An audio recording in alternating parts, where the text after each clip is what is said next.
Bismillahirrahmanirrahim. Assalamualaikum warahmatullahi wabarakatuh. Alhamdulillahi rabbil alamin. Wabihi nasta'inu ala umurid dunya waddin. Wassalatu wassalamu ala ashrafil mursalin Nabiyyina Muhammadin wa ala alihi wa sahbihi ajma'in, amma ba'd. Yang saya hormati segenap Dewan Takmir Masjid Gelora Indah Kota Purwokerto rahimakumullah. Kemudian yang saya hormati pula para hadirin Bapak dan Ibu sekalian rahimakumullah, serta yang berbahagia saudara dan saudari serta adik-adik sekalian rahimani wa rahimakumullah. Alhamdulillah, marilah kita panjatkan rasa syukur kita kepada Allah tabaraka wa ta'ala yang telah melimpahkan kepada kita semuanya taufik, kesehatan dan juga kesempatan, sehingga pada malam hari ini kita dimudahkan oleh Allah Subhanahu wa taala bisa menghadiri pengajian setiap ba'da maghrib, ya. Maka kita berharap mudah-mudahan Allah Subhanahu wa taala berkenan untuk mengaruniakan kepada kita semuanya ilmu yang bermanfaat. Allahumma amin. Kaum muslimin sekalian rahimani wa rahimakumullah, insyaallah di malam ini kita akan kembali melanjutkan pembahasan kitab Bulughul Maram yang ditulis oleh Imam Al-Hafidh Ibnu Hajar Al-Asqalani rahimahullahu ta'ala, yang mana kita sudah sampai pada bagian Kitabul Jami', dan mulai malam ini kita akan membahas tema-tema tentang at-targhib fi makarimil akhlaq, motivasi atau anjuran akhlak-akhlak yang mulia. Kalau sebelumnya kita sudah membahas tentang peringatan dari akhlak-akhlak yang buruk. Nah, mulai malam ini kita akan membahas tentang motivasi atau anjuran di dalam agama kita berkaitan dengan akhlak-akhlak yang mulia.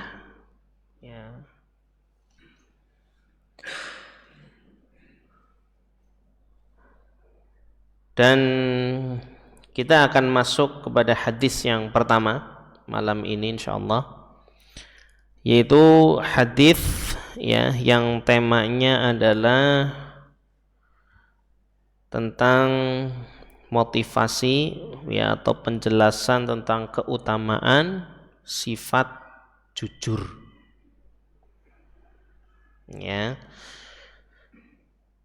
Dan sifat jujur ini berarti kebalikannya sifat apa? Dusta, yang mana kemarin sudah kita bahas. Nah, sekarang kita berarti mulai malam ini sampai beberapa pertemuan ke depan kita akan bahas tentang yang baik-baik. Yang baik-baik. Baik. Untuk hadis yang pertama yaitu adalah hadis yang diriwayatkan melalui sahabat yang bernama Ibnu Mas'ud radhiyallahu anhu. Beliau menyampaikan bahwasanya Rasulullah sallallahu alaihi wasallam bersabda, "Alaikum bisidqi." Hendaknya kalian selalu berlaku jujur.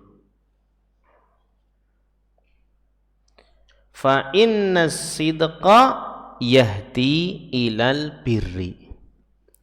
Karena kejujuran itu akan mengantarkan kepada kebaikan. Wa innal birra yahdi ilal jannah. Dan yang namanya kebaikan itu akan mengantarkan kepada surga. Wa ma yazalur rajulu yastuqu wa yataharra as-sidqa hatta yuktaba indallahi siddiqa. Dan ya, jika seseorang itu selalu berlaku jujur dan juga berusaha selalu jujur, maka ia akan dicatat oleh Allah Subhanahu wa taala sebagai siddiqa, ya, sebagai orang yang jujur, ya. Berarti sudah dapat stempel nopo siddiq, ya. Kemudian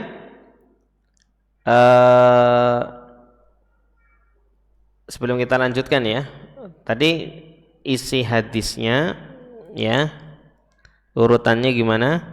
Kita diperintahkan untuk berlaku jujur, karena jujur akan mengantarkan kepada kebaikan, dan kebaikan mengantarkan ke surga.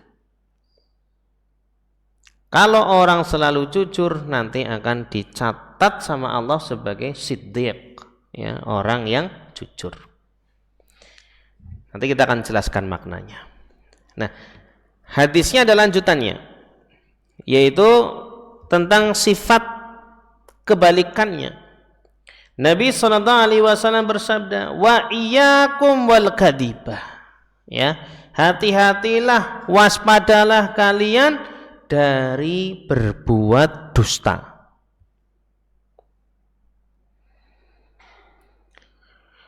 Fa innal kadhiba yahdi ilal fujur. Karena yang namanya dusta itu nanti akan mengantarkan kepada keburukan. Ya, mengantarkan kepada keburukan-keburukan. Wa innal fujura yahdi ilan nar. Dan yang namanya keburukan-keburukan nanti akan mengantarkan kemana? Neraka. Ya, mantap. Enggak apa-apa, bagus Mas. Wa ma yazalur rajulu yakdzibu wa yataharral kadziba hatta yuktaba indallahi kadzdzaba. Nah, kalau ada orang yang dusta, terus ya selalu berdusta, ya, nanti akan dicatat sama Allah sebagai kadzdzab, ya, pendusta. Sama ya tadi isinya ya. Berarti kita diperingatkan dari dusta, karena dusta akan mengantarkan kepada nopo? Fujur, keburukan-keburukan. Nanti keburukan-keburukan akan mengantarkan ke neraka. Nah, kalau ada orang yang suka dusta gitu ya, sering berdusta, nanti akan dicatat sama Allah sebagai nopo? Pendusta. Baik. Itu ya hadis yang diriwayatkan oleh Imam Muslim. Ya. Baik. Berarti ya hadis yang mulia tadi yang sudah kita bacakan itu secara garis besar ya adalah hadis yang menjelaskan tentang keutamaan sifat jujur dan bahayanya dusta. Kita akan bahas dulu ya tentang keutamaan sifat jujur.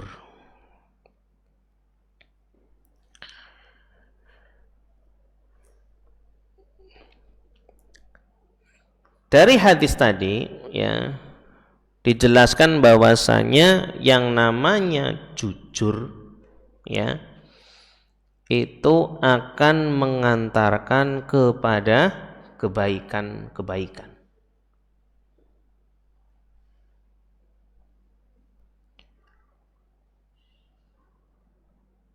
Memang ya yang namanya orang jujur itu nanti pasti ya dia akan diberi kemudahan sama Allah untuk mendapatkan kebaikan-kebaikan lainnya. Ya, kebaikan-kebaikan berikutnya. Ya.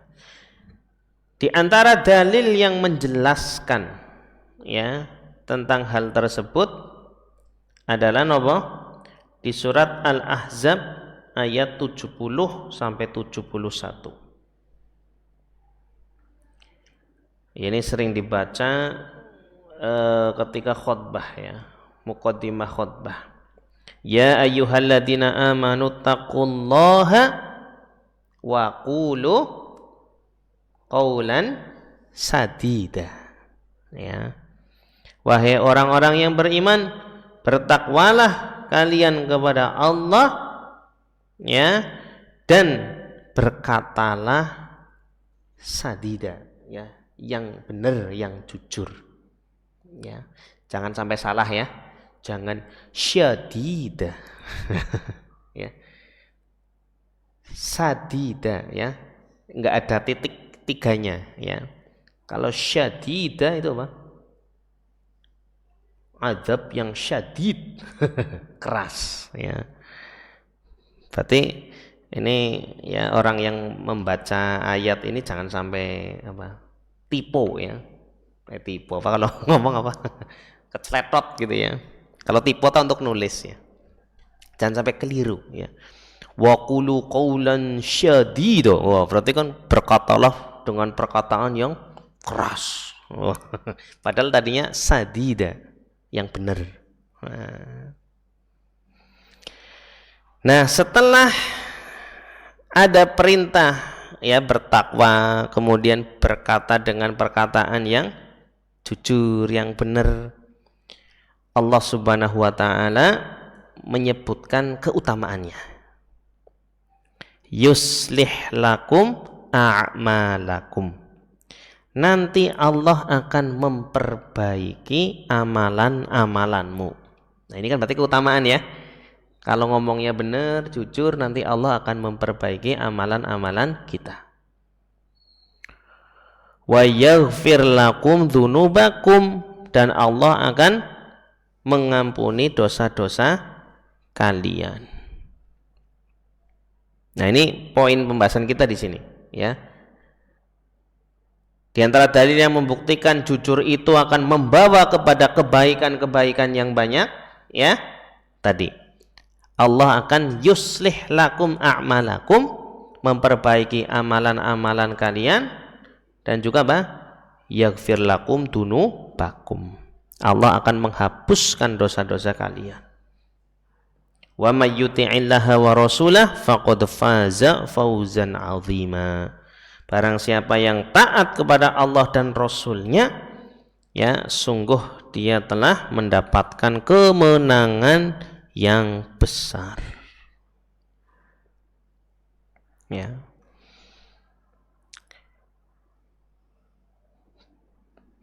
Dan ada ulama yang menjelaskan, ya, kebaikan-kebaikan yang didapatkan dari perilaku jujur itu apa saja, macam-macam, ya. Bisa itu mendapatkan ilmu, ya, mendapatkan taufik dari Allah Subhanahu wa taala, ya, atau mendapatkan kebaikan duniawi, ya. Jadi selain mendapatkan kebaikan ukhrawi gitu ya, yang sifatnya pahala, keutamaan, ya, orang jujur juga ya kita bisa menerima secara akal dan juga kenyataan, ya, realita, fakta di lapangan. Orang yang jujur itu akan mendapatkan kebaikan dunia. Ya. Mungkin tadi jujur, ya, akan mendapatkan ilmu.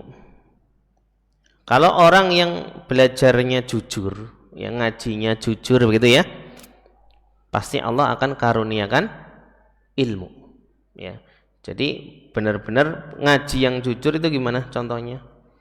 Ya berangkat memang benar apa? Pengen mendapatkan ilmu. Jangan sampai berangkat ngaji cuman apa? Misalnya nggak enak lah ya diajak sama temen gitu ya. Atau karena ngajinya sama ustadz luar kota ya, ustadz kibar, ada syekh mungkin ya, pengen dijadikan konten gitu ya, yang pengen gue status lah gitu ya, nanti difoto lagi ngaji, cuma sekedar itu tok niatnya ya. Dapat ilmu gak orang kayak gini? Enggak ya, enggak jujur dia dalam ngaji, dalam menuntut ilmu. Maka jujur ya dalam belajar juga penting, artinya niatnya jujur benar. Atau mendapatkan taufik dari Allah Subhanahu wa taala ya. Orang yang jujur ya pasti akan mendapatkan bimbingan hidayah dari Allah Subhanahu wa taala ya untuk melakukan kebaikan-kebaikan yang lainnya.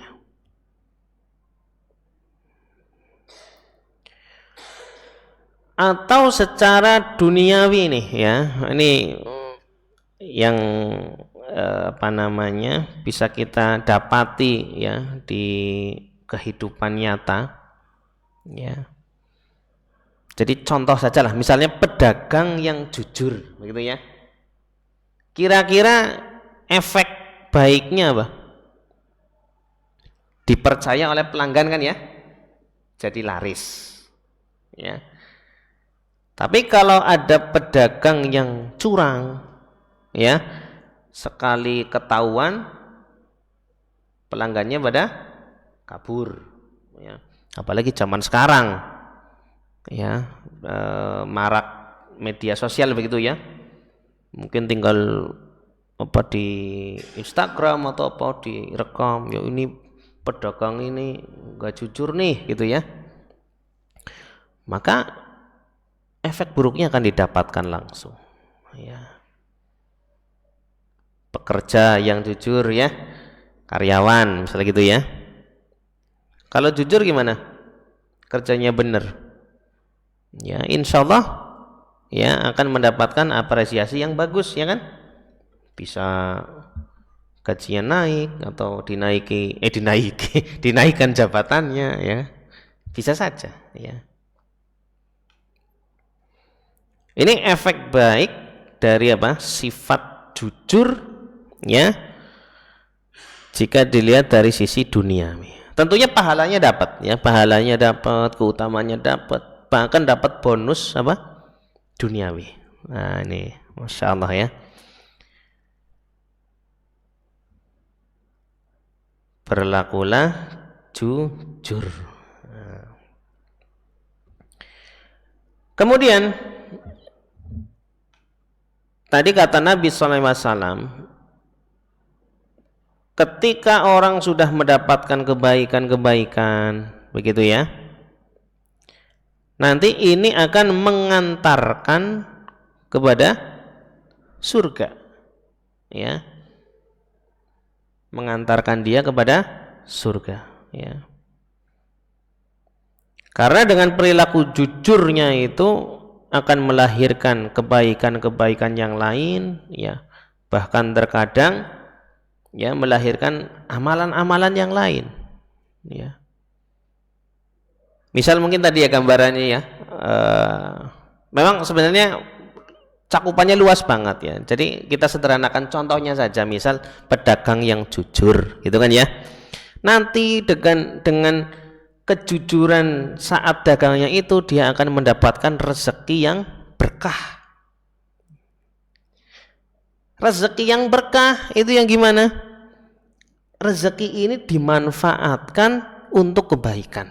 Itu diantara tanda apa? Rezeki yang berkah. Berarti penggunaannya untuk apa saja itu? Misalnya nafkah keluarga, dapat pahala nggak ini? Amalan bukan ini? Dapat pahala lagi itu, ya. Atau mungkin nafkah kepada orang tua, karena berkah rezekinya dari kejujuran saat berdagang. Dia mungkin jadi dapat taufik bisa bersedekah, ya, bisa donasi masjid, donasi pondok pesantren, ya, sumbangan-sumbangan yang lain. Berarti kan semakin terkumpul apa? Kebaikannya semakin banyak, ya. Nah, dengan modal itu kejujuran, ya, akan melahirkan kebaikan yang banyak, dan kebaikan yang banyak ini akan mengantarkannya kepada surga. Ya, ini hanya salah satu contoh saja ya, misalnya pedagang. Makanya di dalam surat Al-Infitor, ya, ayat 13 disebutkan innal abroro lafi na'im. Sesungguhnya orang yang banyak melakukan kebaikan, abror, ya, itu apa? Lafi na'im. Sungguh, ya, benar-benar berada di surga yang penuh kenikmatan. Ya, ini selaras dengan hadis Nabi SAW yang sedang kita bahas, ya. Kebaikan akan mengantarkan kepada surga.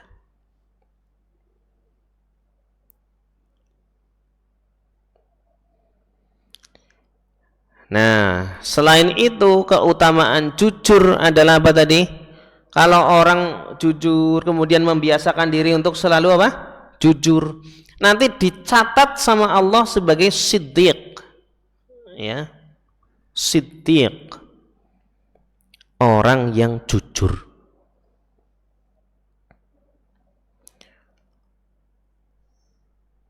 Dan siddiq ini bukan gelar sembarangan, ya, gelar sembarangan. Ya, as-siddiq ini adalah ibaratnya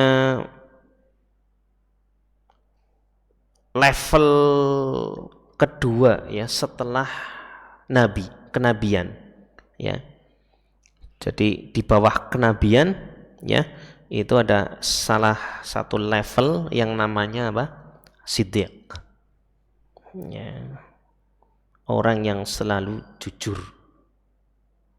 Ya, jujur imannya, ya, jujur perilakunya. Jadi jujurnya cakupannya luas banget. Makanya ada salah satu sahabat yang dapat gelar Siddiq, Abu Bakar As-Siddiq.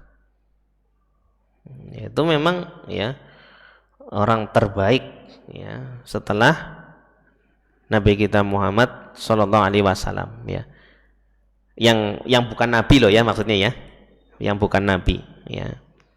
Jadi orang terbaik, ya, setelah Nabi SAW adalah Abu Bakar As-Siddiq.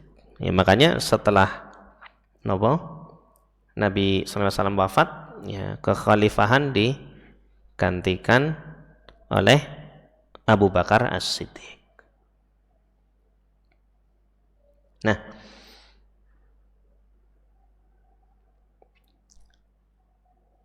para ulama ada perbedaan, ya, mengenai makna dicatat oleh Allah sebagai siddiq. Ada yang mengatakan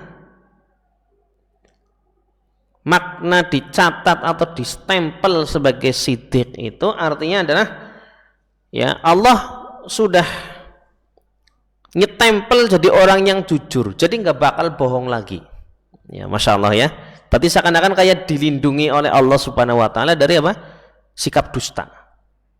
Nah, ini kan luar biasa, dijaga sama Allah dari kedustaan. Ya, itu makna dari apa? Dicatat atau distempel sebagai siddiq. Ya.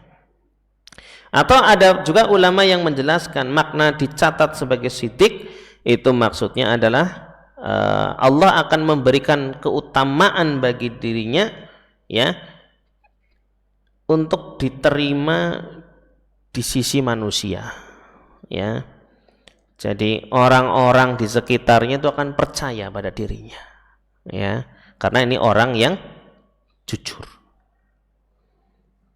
Ini keutamaan yang luar biasa, ya, keutamaan yang luar biasa. Mendapatkan kepercayaan dari orang lain itu kan mahal, ya, sesuatu yang mahal, ya, nggak gampang bagi seseorang untuk mendapatkan kepercayaan dari orang lain, mendapatkan amanah dari orang lain. Ini butuh, ya, penilaian, ya, butuh penilaian. Nah, kalau orang selalu jujur nanti akan dibantu sama Allah, ya, dicap sebagai siddiq, ya, dan orang-orang di sekitarnya pun akan mempercayainya. Nah, ini masya Allah. Baik, itu berkaitan dengan keutamaan sifat jujur, ya. Insya Allah bisa difahami, ya. Insya Allah bisa, ya. Baik. Oh, tapi mungkin agak kelewat, ya. Jadi jujur itu bisa dipahami, ya. Arti jujur itu apa? Kalau ditanya jujur maknanya apa?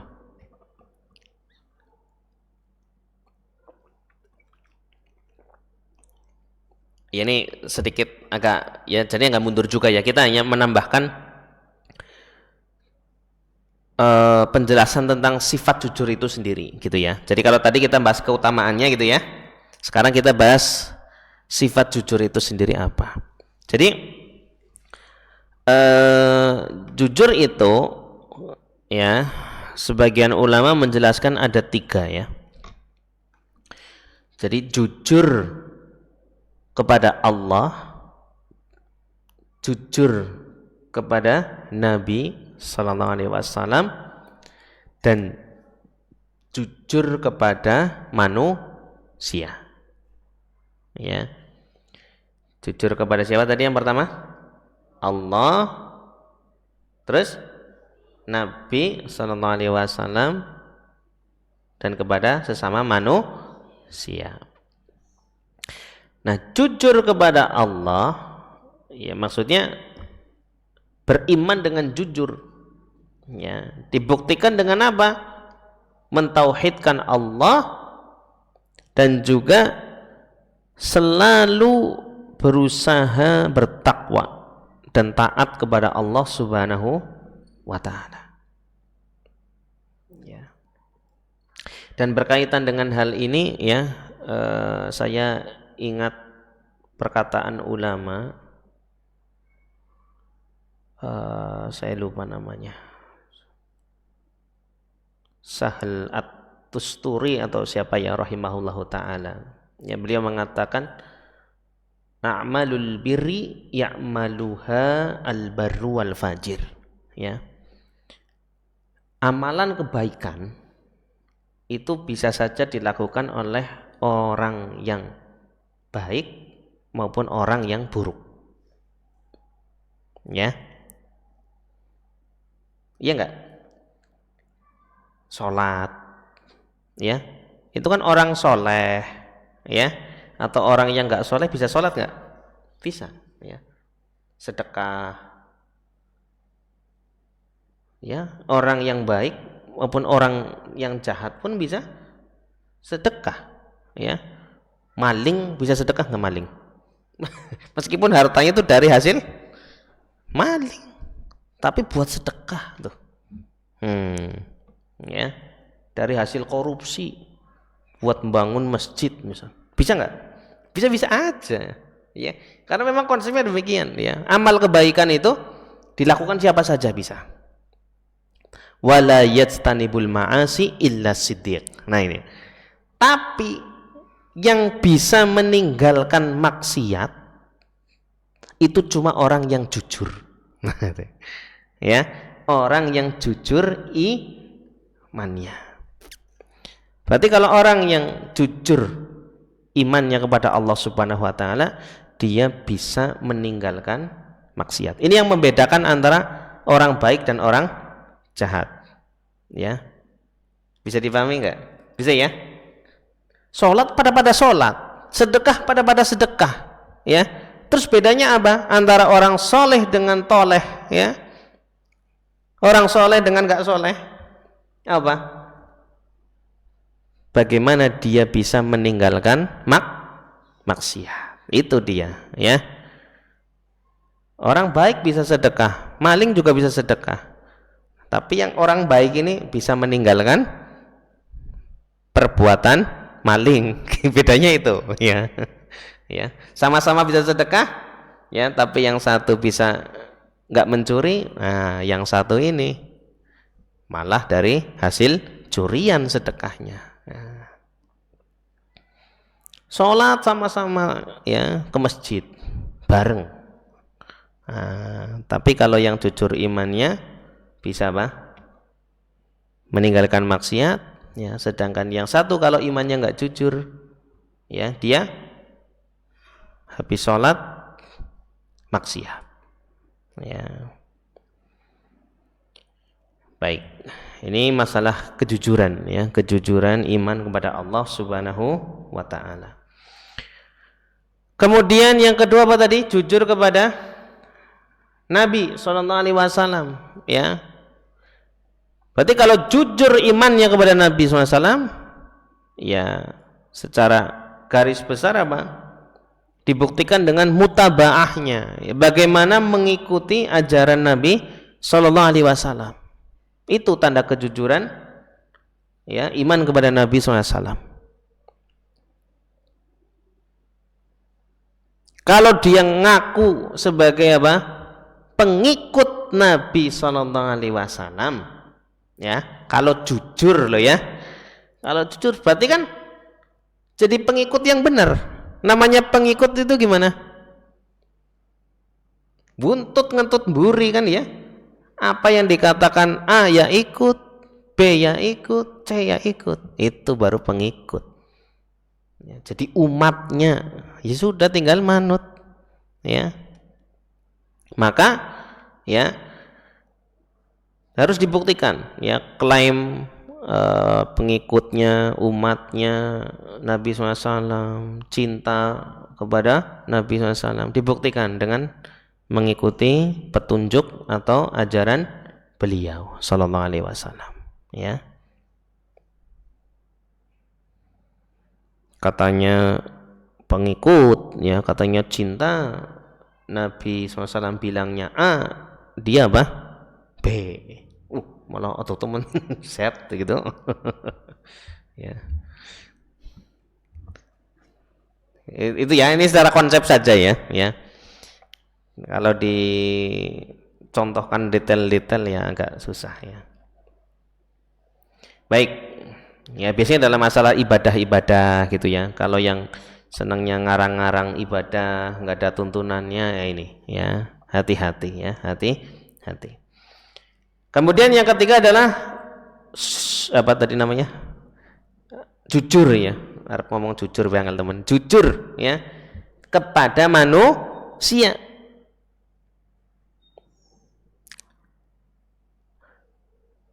Berarti ini apa namanya, ya, dengan ucapan dan perbuatan, ya. Interaksi jujur dengan sesama manusia, ya, itu bisa melalui apa? Lisan dan juga perbuatan. Berarti kalau lisan itu gimana? Jujur dalam lisan berarti adalah ucapan yang sesuai dengan fakta, ya. Jujur dalam ucapan itu apa? Ucapan yang sesuai dengan fakta. Kalau nggak sesuai fakta berarti dusta, ya. Berarti ketika kita berinteraksi dengan orang lain, ya, kita jangan apa? Menyampaikan hal-hal yang tidak sesuai fakta, ya. Sampaikanlah hal-hal yang sesuai dengan realita, maka itulah jujur.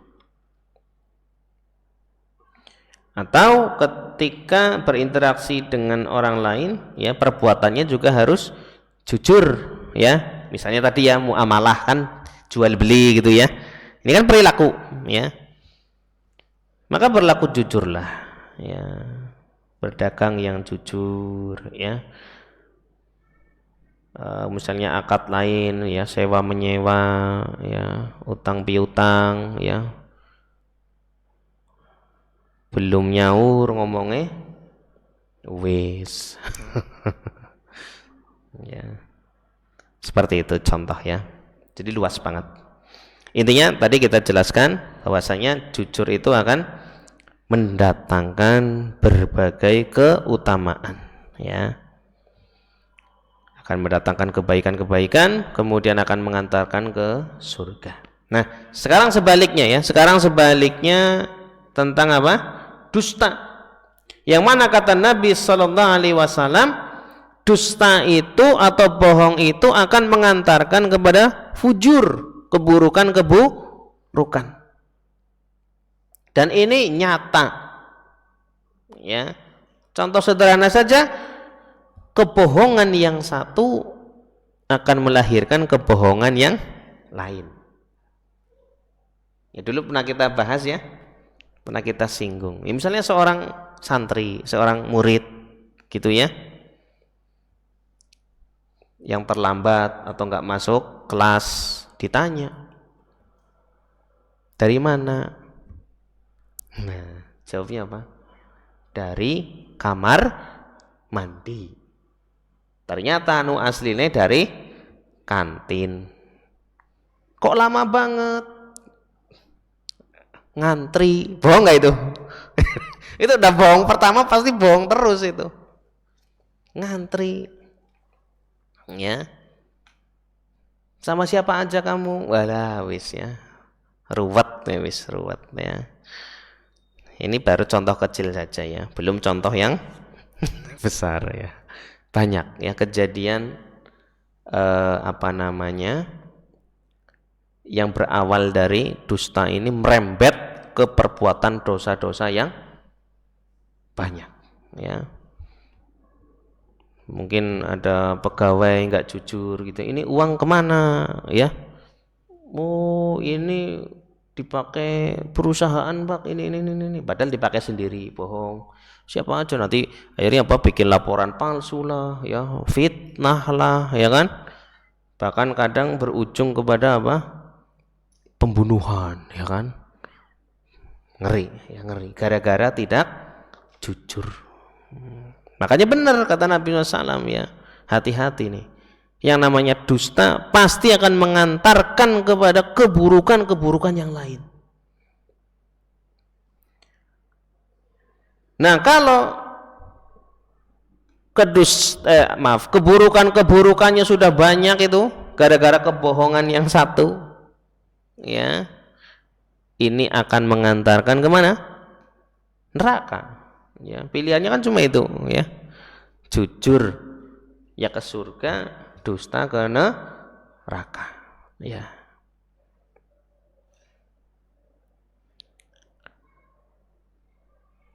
Baik, ini berarti bahaya banget ya yang namanya dusta.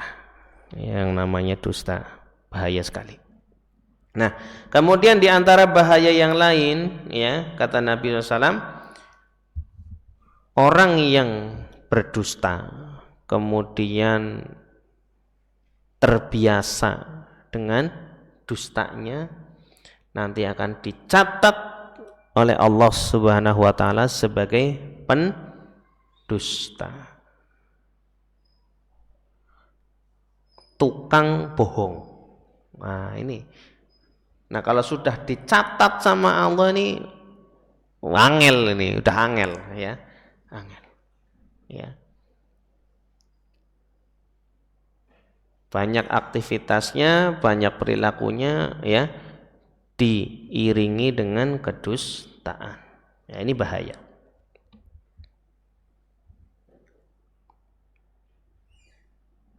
Baik, kaum muslimin sekalian rahimani wa rahimakumullah, ya. Makanya eh, kedustaan ini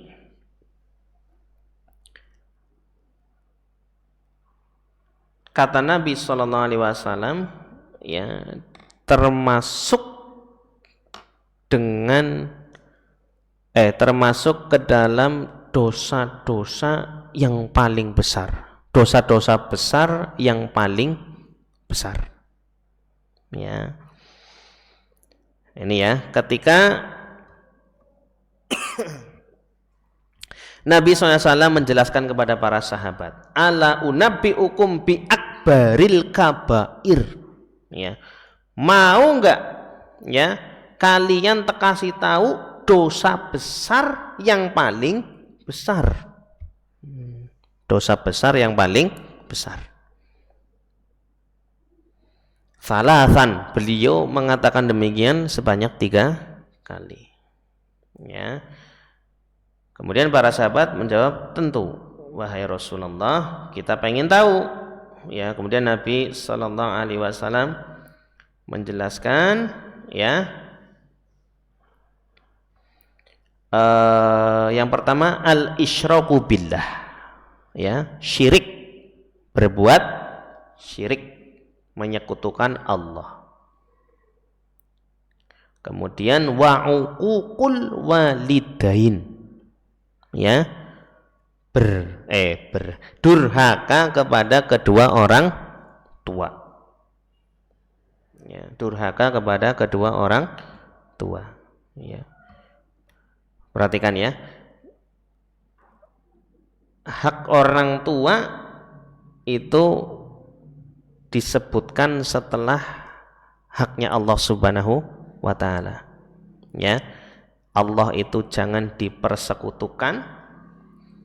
Setelahnya apa? Orang tua. Ya, jangan didurhakai. Ini menunjukkan kedudukan, ya, menunjukkan kemuliaan kedua orang tua. Ya, jadi ya mudah-mudahan Allah Subhanahu Wa Taala menjaga kita dari perbuatan durhaka kepada kedua orang tua. Ya. Karena durhaka kepada orang tua itu kan gimana? Standar dikatakan durhaka itu ya sangat minimalis banget itu ya. Berkata apa? Gitu ya. Sama orang tua berkata Nah, yang kalau di bahasa Indonesia itu gimana? Jadi kalimat yang menolak ya, kalimat atau ungkapan nggak seneng ya, nggak nerima, tapi dengan kadar yang paling ringan. Ya, berarti kalau di bahasa Indonesia mungkin apa? Hus gitu ya, atau jen gitu ya. Mas, toko kena beras nang warung. Itu hati-hati tuh. Kayak gitu tok sudah apa? Durhaka ini sama orang tua. Jangan, nggak boleh ya. Apa mau tomboy? Gori bapaknya bangun sih mangkat. Wah. Tambah panjang ini ya. Tambah panjang. Saja nggak boleh ya. Jenlah gitu ya. Jenlah ya. Baik, itu durhaka kepada kedua orang tua ya. Dan kalau kita lihat fenomena sekarang ya, ngeri sekali ya. Kadang orang tua gara-gara nggak beliin motor, nggak beliin HP, meregang nyawa ya. Naudzubillahi min dzalik ya. Ada orang tua sudah sepuh ya, gara-gara orang gelem ngrumat malah dikirimkan ke panti jompo. Naudzubillahi min dzalik ya. Ngeri ya zaman sekarang ya. Baik, ayo udah habis ya, kita selesaikan sebentar ya. Kemudian Nabi SAW setelah menjelaskan itu ya, beliau duduk ya, di mana sebelumnya beliau lagi senderan, kemudian agak duduk seperti ini gitu ya gambarannya ya. Kayak perkara apa maning kata niku nggih, serius nggih. Kemudian apa? Ala wa qaulusur, ya, perhatikanlah termasuk perkataan dusta. Gitu ya. Jadi setelah menjelaskan syirik, durhaka, terus beliau apa? Yang tadinya senderan ya duduk tegak terus mengatakan apa? Dan jangan lupa ini qaulusur, ya, perkataan dusta. Ya. Dan apa? Kata Abdurrahman bin Abi Bakrah yang meriwayatkan hadis ini, beliau ngulang-ngulang terus, ya, ngulang-ngulang terus ini perkataan dusta, perkataan dusta, perkataan dusta, ya, sampai ada para sahabat yang menyimak saat itu apa? Bergumam, laitahu sakata, ya, seandainya beliau berhenti. Berarti beliau Nabi SAW banyak sekali ya mengingatkan apa? Ya dusta, jangan dusta, jangan dusta. Seperti itu mungkin gambarannya ya. Baik, itu ya diantara bahaya dusta ya, karena selain tadi ya mengantarkan kepada keburukan-keburukan, kemudian mengantarkan kepada neraka, dan dusta itu termasuk dosa besar yang paling besar ya, maka hati-hati. Mudah-mudahan Allah Subhanahu wa taala memberikan kita taufik agar selalu bisa berlaku jujur dan melindungi kita dari perilaku dusta. Allahumma amin. Terima kasih atas perhatiannya. Jazakumullahu khairan.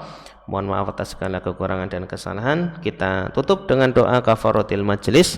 Subhanakallahumma wa bihamdika asyhadu an la ilaha illa anta astaghfiruka wa atubu ilaik. Wassalamualaikum warahmatullahi wabarakatuh.